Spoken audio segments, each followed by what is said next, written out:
ষোলো পেরিয়ে গেছি আই যখন ছিলাম 12 ছিলাম না তো কারোই রসের কথা যখন শুনি তখন আমার 13 ভোমরা কেন মধু লুটে ভোমরা কেন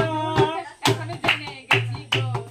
আমি 16 পেরিয়ে গেছি ও বাবু গো 16 পেরিয়ে গেছি আই 14 যখন পার আগুনে ছাকার 15তে জোয়ার এলো নদীতে আমার এখন বুঝি ছেলে চোরা এখন বুঝি ছেলে ছোড়া এখন বুঝি ছেলে চোরা এলো কাছাকাছি ও হায় বাবু রে 16 পেরিয়ে গেছি ও বাবু গো মরার মাঝে হাই শেষ শেষ